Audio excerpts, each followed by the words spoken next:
Milatariga Moscow ayaa xaqiijiyay inuu burburiyay gantaalaha lidka diyaaradaha ee S-300 oo dhowaan dalal ay midowga Yurub ka tirsan heshiiyeen Ukraine kadib markii lagu qaaday weerar qorsheysan.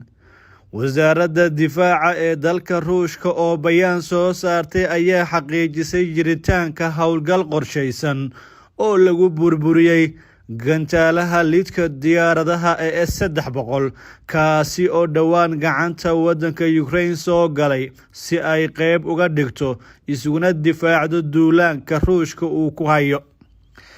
Kiev ayaa dhowaan ka mahad celisay helitaanka hubkan oo sida ay sheegtay haraad badan ay u qabtay, haddana haddii uu gacanteeda soo galay ay taqaano sida dabcan loogu xasuuqo raashiyaanka dalkooda ku soo duulay, balse maanta Moscow ayaa xaqiijinaysa inay burburisay hubka kan.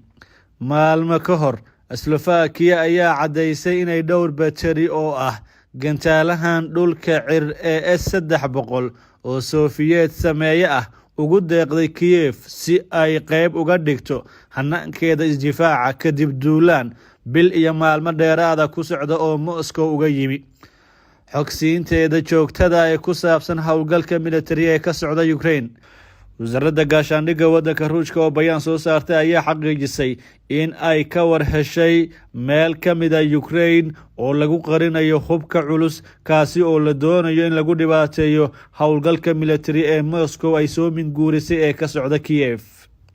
Gantaalaha oo laga soo tuuray badda ayaa burburiyay 4 bateri oo ah gantaalahan S-300 iyo ilaa 25 askari oo reer Ukraine ah oo la joogay weerar lagu qaaday dabcan dhowaan, sida uu sheegay afhayeenka wasaaradda gaashaandhigga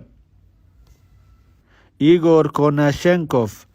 Wuxuu isticmaalay magacii hore ee magaalada kaas oo ay mas'uuliyiinta Ukraine ay u bixiyeen Dnipro 2016 si ay uga fogaadaan magacii ay lahayd xilligii Sofiyeetka.